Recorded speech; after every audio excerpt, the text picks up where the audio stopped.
বগুড়ায় নতুন গঠিত কয়েকটি ইউনিয়নের নাম নিয়ে শুরু হওয়া বিতর্কে এবার সরাসরি হস্তক্ষেপ করেছেন প্রধানমন্ত্রী তারেক রহমান। স্থানীয় সরকার প্রতিমন্ত্রী মীর শাহে আলমের দুই ছেলের নামের সঙ্গে মিল থাকা দুটি ইউনিয়নের নাম পরিবর্তনের নির্দেশ দেওয়ার পর বিষয়টি এখন দেশজুড়ে আলোচনার কেন্দ্রবিন্দুতে।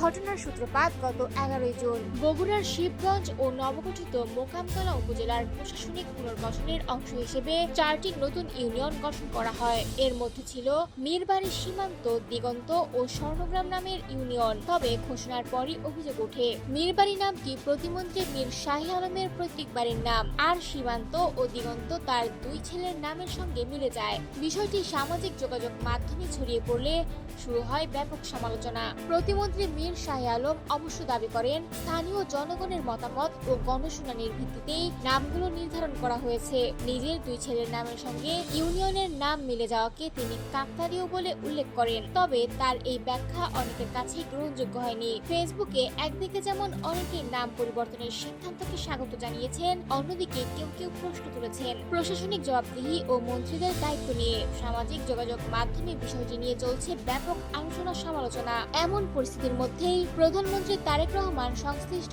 ইউনিয়নগুলোর নাম পরিবর্তনের প্রক্রিয়া শুরু করার নির্দেশ দেন। বগুড়ার জেলা প্রশাসক জানিয়েছেন, নতুন নাম নির্ধারণের আগে সংশ্লিষ্ট এলাকাগুলোতে আবারও গণশুনানি অনুষ্ঠিত হবে। স্থানীয় মানুষের মতামতের ভিত্তিতেই চূড়ান্ত নাম নির্বাচন করা হবে। জেলা প্রশাসনের তথ্য অনুযায়ী নতুন নাম চূড়ান্ত হওয়ার পর তার যথাযথ প্রক্রিয়া অনুসরণ করে গ্যাজেট আকারে প্রকাশ করা হবে।